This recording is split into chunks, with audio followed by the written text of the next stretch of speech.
Damai sejahtera Allah yang melampaui segala akal dan pikiran, itulah kiranya yang memelihara hati dan pikiran saudara-saudara di dalam Kristus Yesus, Tuhan dan Juru Selamat kita. Amin. Jemaat yang terkasih, Shalom. Selamat hari Minggu. Firman Tuhan untuk minggu kita hari ini, minggu kelima setelah Trinitatis, dari kitab Nabi Zakaria pasal 8 ayat 20 sampai 23. Demikian firman Tuhan. Keselamatan bagi bangsa-bangsa. Beginilah firman Tuhan semesta alam. Masih akan datang lagi bangsa-bangsa dan penduduk banyak kota.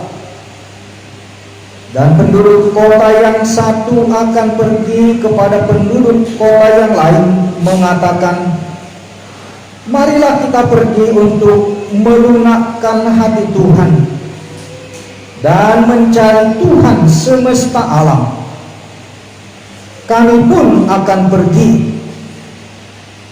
Jadi banyak bangsa dan suku-suku bangsa yang kuat akan datang mencari Tuhan semesta alam di Yerusalem dan melunakkan hati Tuhan.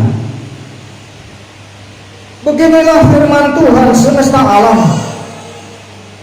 Pada waktu itu 10 orang dari berbagai-bagai bangsa dan bahasa akan memegang kuat-kuat punca jubah seorang Yahudi dengan berkata, kami mau pergi menyertai kamu, sebab telah kami dengar bahwa Allah menyertai kamu. Demikian firman Tuhan. Jemaat yang dikasihi Tuhan Yesus, firman Tuhan dari kitab Nabi Zakaria ini merupakan sebuah nubuat yang diberikan Tuhan melalui penglihatan-penglihatan kepada Nabi Zakaria akan terjadinya sebuah perubahan besar terhadap kota Yerusalem dan juga sehubungan dengan bait Allah yang ada di dalamnya. Itu disampaikan setelah bangsa Israel pulang dari pembuangan Babel. Kita tahu bahwa bangsa Israel dihukum Tuhan. Selama 70 tahun mereka menjadi tawanan di negeri orang, di tempat yang jauh, di Babel. Selama 70 tahun mereka dihukum Tuhan. Dan kita tahu kenapa mereka dihukum Tuhan. Tentu karena pelanggaran dan dosa-dosa mereka, terutama berbagai kejahatan yang menyangkal Tuhan dengan menyembah berhala. Kegiatan-kegiatan yang mereka lakukan itulah yang menyebabkan murka Allah sehingga mereka dihukum selama 70 tahun di dalam pembuangan Babel. Tetapi memang jauh-jauh hari sebelum peristiwa itu terjadi, nabi-nabi sudah menubuatkan mereka akan dipulihkan Tuhan. Tuhan akan membawa mereka kembali pulang ke Yerusalem, dan dengan cara yang memang tidak masuk akal. Karena kerajaan Babel yang begitu kuat perkasa pada waktu itu tidak mungkin menurut akal pikiran manusia akan ada yang mengalahkan. Tetapi ternyata mereka dikalahkan dengan kerajaan Persia. Dan Tuhan sudah memberitahukan bahwa Raja Persia yang akan menaklukkan kerajaan Babel itulah sebagai hamba Allah yang dipakai untuk membebaskan, membawa mereka kembali pulang ke Yerusalem, yaitu Raja Kores Agung. Itu sejarah yang tercatat di Alkitab dan juga menjadi sejarah dunia pada waktu itu sebagai negara-negara kekuasaan, raja-raja, kekaisaran-kekaisaran. Amang-inang, itu peristiwa yang terjadi sekitar 500 tahun sebelum Masehi. Kalau kita hitung sampai sekarang berarti sudah berapa tahun? 500 tahun sebelum Masehi. Jadi kalau sampai sekarang 2500 tahun yang lalu. Tetapi apa yang disampaikan Allah 2500 tahun yang lalu itu masih bergema, dan itulah yang kita dengarkan hari ini. Amang-inang, coba kita renungkan dengan jarak waktu yang begitu panjang. 2500 tahun yang lalu lah firman ini disampaikan oleh Nabi Zakaria, dan itulah yang juga disampaikan kepada kita hari ini. Apa yang mau kita katakan dengan ini? Bahwa firman Tuhan tidak pernah berubah. Firman Tuhan yang sudah disampaikan ribuan tahun yang lalu, itu juga yang akan dinyatakan, diungkapkan hari ini dan sampai nanti Maranatha. Artinya Amang-inang, dan terutama untuk anak-anak kami, jangan ragukan apa yang tertulis di dalam Alkitab ini. Apa yang tertulis di dalam Alkitab inilah yang hari ini juga menjadi firman kebenaran bagi kita, yang kita yakini, kita pegang, kita imani, menjadi landasan kehidupan kita. Saudara-saudara yang dikasihi Tuhan Yesus, saya mau menekankan ini sungguh-sungguh kepada kita, supaya kita sungguh mengerti dan berharap bahwa firman ini sungguh menjadi pegangan hidup, landasan kebenaran untuk kita hidup di hadapan Tuhan dan menghadapi kenyataan hidup ini. Bahwa firman Tuhan tidak akan berubah. Betapapun situasi, sejarah, peristiwa yang terjadi di dunia ini bisa gonjang-ganjing, bergonta-ganti, terjadi perjalanan kemanusiaan dunia, bangsa-bangsa berubah. Tetapi kalau firman Tuhan tidak akan berubah. Apa yang dulu disampaikan oleh Tuhan melalui para nabi ribuan tahun yang lalu, itulah juga yang diungkapkan kebenarannya dan digenapi hari ini dan nanti sampai kedatangan Kristus kedua kali. Kita tidak tahu kapan Yesus datang, tetapi supaya kita jangan ragu bahwa hanya firman Tuhan inilah menjadi pegangan bagi kita, supaya kita bisa bertahan hidup dalam perjalanan hidup kita yang singkat di dunia ini. Mungkin kita tidak diberikan Tuhan umur sampai 100 tahun ya. Kalaupun ada, itu sudah sungguh-sungguh luar biasa. Tetapi bayangkan ribuan tahun firman Tuhan yang sudah diungkapkan oleh para nabi, itu juga dinyatakan Tuhan bagi kita hari ini, supaya kita jangan ragu bahwa firman Tuhan, kebenaran yang dulu disampaikan Tuhan, itulah juga kebenaran hari ini yang harus menjadi pegangan hidup bagi kita. Yang kedua, saudara-saudara, apa yang disampaikan oleh Nabi Zakaria di dalam bacaan kita Zakaria 8 ini tadi, dikatakan beginilah firman Tuhan semesta alam, masih akan datang lagi bangsa-bangsa dan penduduk banyak kota, dan penduduk kota yang satu akan pergi kepada penduduk kota yang lain, mengatakan, marilah kita pergi untuk melunakkan hati Tuhan dan mencari Tuhan semesta alam.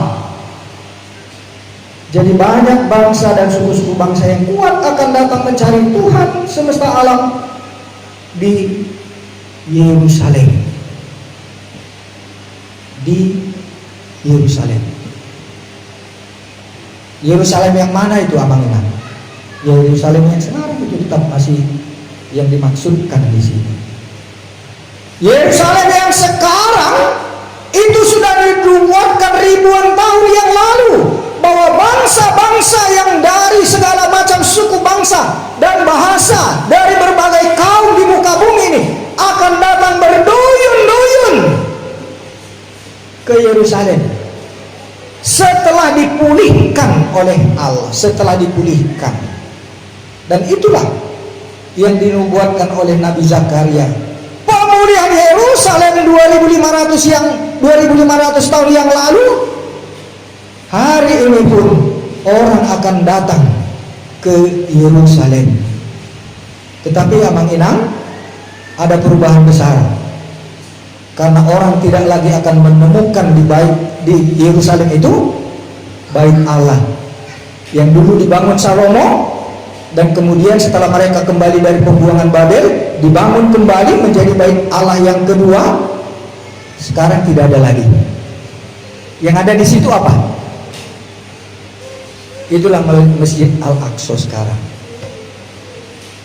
Di tempat yang sama sekarang sudah berdiri di situ masjid. Dan itulah kisahnya yang dikatakan oleh tetangga kita, yang dikatakan oleh mereka Nabi Muhammad itu dari situ dia naik ke surga. Padahal waktu itu belum ada masjidnya. Itu yang dirayakan mereka Isra Mi'raj itu ya. Amang Inang, saya perlu menceritakan sedikit supaya kita mengerti juga sejarah dan apa kaitannya dengan firman Tuhan. Kenapa di tempat yang dulu bait Allah sekarang berdiri masjid? Kita juga ingat bagaimana Yesus waktu itu mengutuki bahwa di bait Allah yang mereka agung-agungkan itu tidak akan ada lagi satu batu bertindih pun dengan batu yang lain. Karena apa?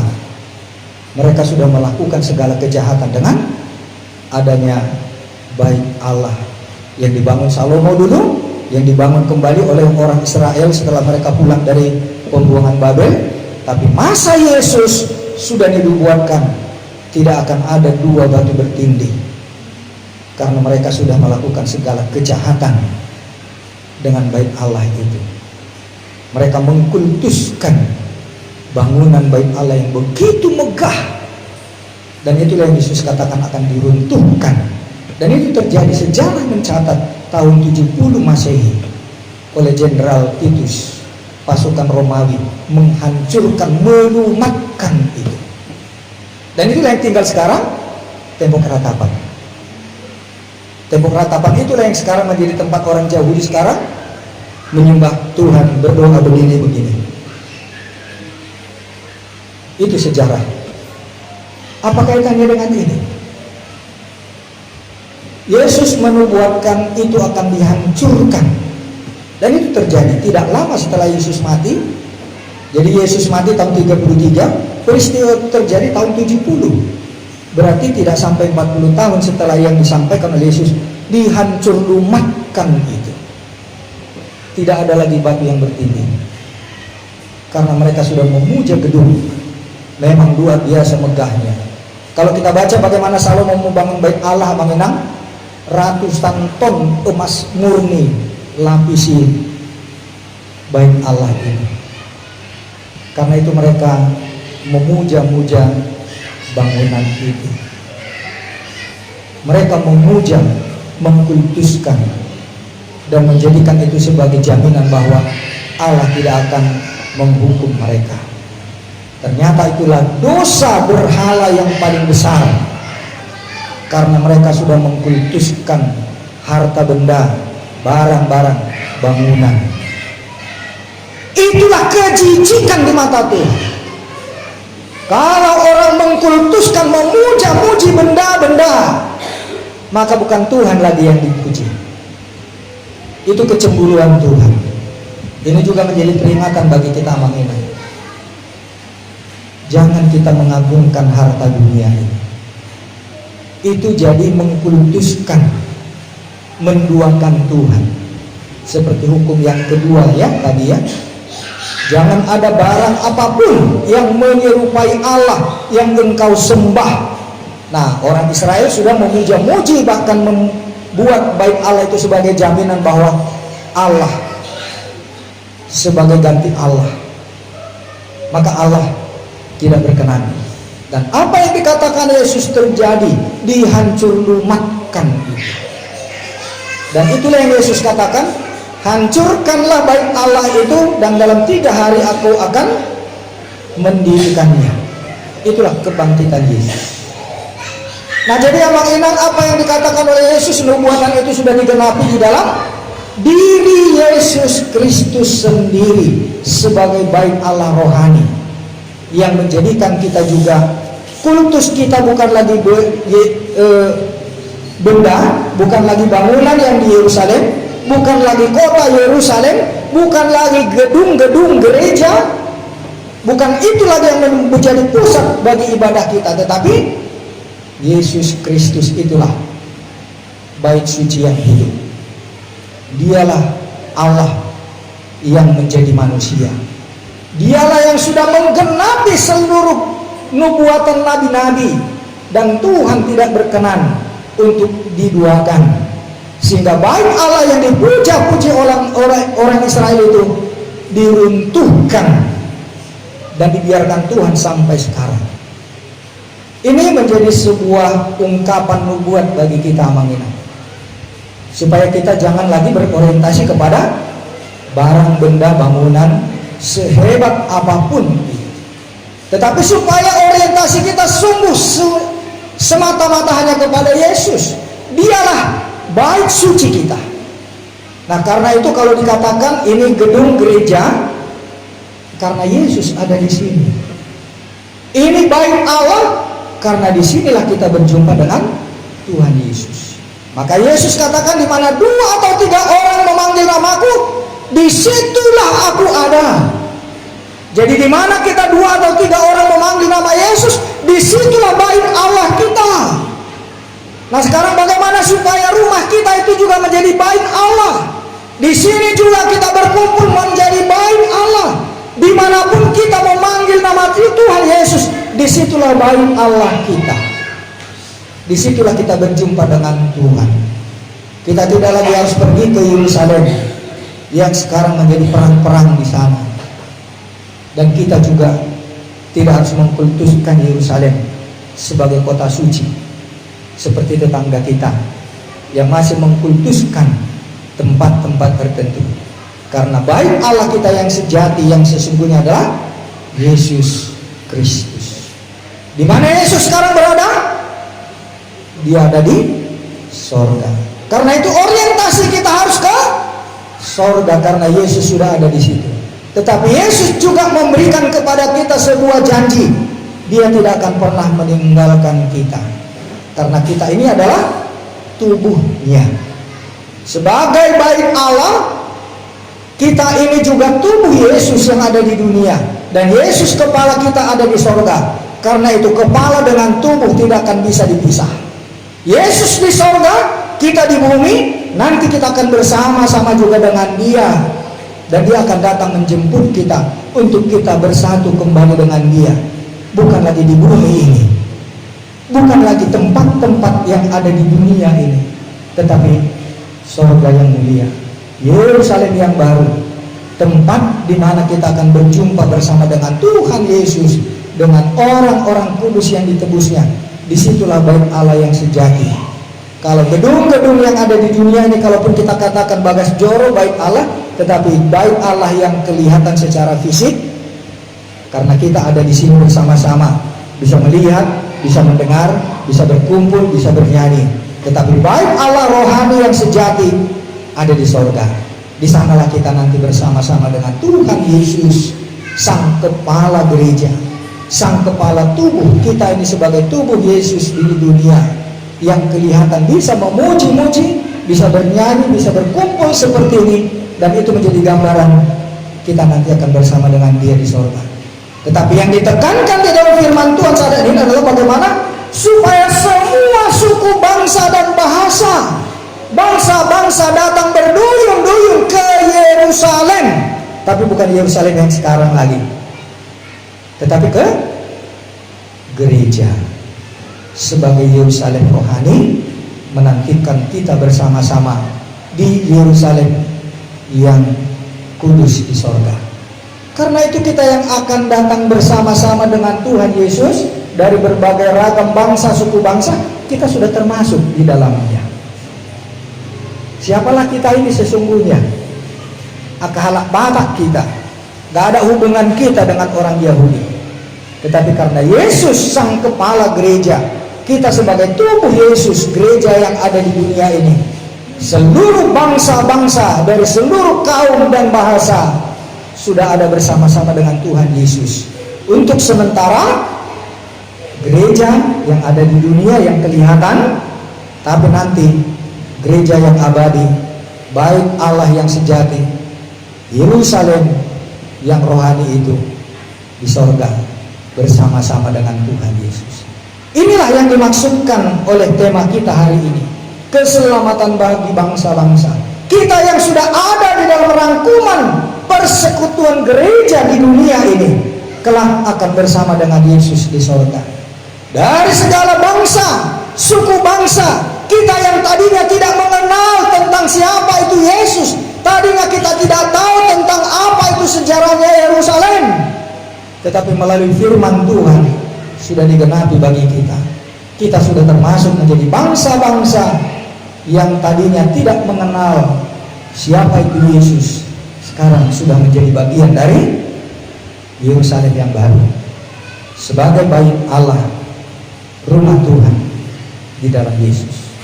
Dan tugas kita Amang Inang adalah bagaimana di tempat ini kita juga menunjukkan bahwa kita adalah bait suci, tubuh Yesus Kristus, gereja yang sejati di dunia. Memberitakan itu juga kepada banyak orang yang belum menerima Yesus. Itulah tugas kita. Panggilan kita di dunia ini adalah untuk memberitakan supaya semua bangsa, semua umat manusia boleh kelak bersama-sama dengan Tuhan Yesus, bersama dengan kita di sorga. Nah, dua hal yang saya mau sampaikan dengan hal ini, saudara-saudara. Yang pertama, jangan sampai engkau tinggalkan gereja. Jangan sampai engkau tinggalkan Tuhan Yesus. Tidak ada apa-apa nanti sama kamu. Kamu akan sia-sia. Sebab di luar Yesus tidak ada keselamatan. Karena itu jangan tinggalkan Tuhan Yesus. Oleh karena apapun di dunia ini, jangan tinggalkan Tuhan Yesus. Dan yang kedua, sampaikan itu menjadi berita kabar baik kepada semua orang. Tidak harus kita datang ke rumah orang, hei, ayo menjadi orang Kristen masuk gereja, bukan itu. Tapi perilakumu, cara hidupmu, bagaimana supaya hidup kita di dunia ini membuat orang tertarik. Oh benar, mereka itu orang-orang yang percaya kepada Tuhan Yesus. Aku pun mau menjadi seperti mereka itu. Itulah tugas kita di dunia. Pertama tadi, jangan tinggalkan gereja, jangan tinggalkan Tuhan Yesus. Yang kedua, beritakanlah itu kepada semua orang dengan cara hidupmu, dengan kebenaran, dengan perbuatan-perbuatan yang benar di hadapan Tuhan dan sesama manusia, supaya mereka juga boleh ikut bersama-sama seperti kita yang dulu tidak mengenal Tuhan, sekarang sudah mengenal Tuhan, untuk bersama-sama kelak dengan Dia di Yerusalem yang baru. Bukan lagi Yerusalem di dunia, tetapi Yerusalem yang baru yang ada di sorga, di mana Tuhan Yesus ada. Disitulah kita nanti kelak akan bertemu kembali. Amin. Bapa di sorga, kami bersyukur untuk hari ini Tuhan mengungkapkan rahasia kebenaran firman Tuhan melalui nubuat nabi-nabi di dalam perjanjian lama ribuan tahun yang lalu. Itu juga masih relevan dan nyata bagi kami saat ini. Engkau mengingatkan kepada kami agar kami sebagai orang-orang yang sudah Engkau tebus dalam Tuhan Yesus tetap berada di dalam gereja. Dan kami mau supaya sebanyak mungkin orang juga boleh ikut bersama-sama dengan kami untuk datang kepada Tuhan Yesus. Kami mau Tuhan, supaya sorga yang mulia, tempat di mana Engkau berada, menjadi tempat kami kelak bersama-sama dengan Engkau. Tuhan, nyatakanlah itu juga kepada semua orang, supaya boleh percaya dan menerima Yesus sebagai Tuhan dan Juru Selamat, juga melalui kehidupan kami sementara ada di tengah-tengah dunia ini. Tuhan, Kau mengetahui bahwa sepanjang kami hidup di dunia ini ada banyak tantangan, ada banyak pergumulan dan masalah kesulitan hidup. Tetapi kami mau tetap berpegang kepada janji bahwa Engkau akan datang kelak menjemput kami, agar kami boleh bersama-sama dengan Kau kelak di dalam kerajaan-Mu di surga. Tuhan, berikan kekuatan iman, hati yang sungguh bersuka cita menyambut setiap hari kami boleh datang beribadah bersama-Mu, terutama di bait-Mu yang kudus ini.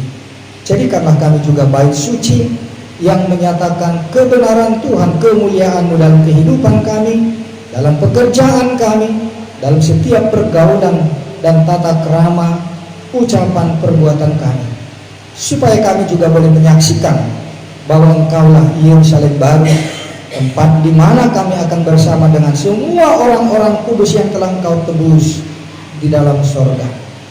Berkatilah firman-Mu, berkatilah setiap orang yang dalam pergumulannya tetap bertahan dan percaya akan imannya di dalam Engkau, agar kami juga boleh membawa banyak jiwa, memenangkan hidup kami dalam pergumulan, dalam perjalanan kami di dunia ini, menjadi persembahan yang harum di hadirat-Mu. Berkati setiap jemaat-Mu, anak-anak kami, para pemuda-pemudi, anak-anak sekolah minggu, bahkan bayi-bayi, terutama juga bagi ibu-ibu yang mengandung, setiap janin yang telah Engkau titipkan di dalam rahim setiap ibu. Engkau memurapi dan memberkatinya, dan jadikanlah kami sebagai bangsa yang kudus di tengah-tengah dunia ini, untuk boleh bersama-sama kelak berarak-arakan menuju kerajaan sorga. Berkati setiap pelayan-pelayan di setiap jemaat, di tengah-tengah gereja yang berbagai macam denominasi, supaya semua tempat di mana orang-orang kudus berkumpul, disitulah Tuhan dipermuliakan. Terpujilah Engkau ya Allah, dalam nama Yesus Juru Selamat kami. Amin.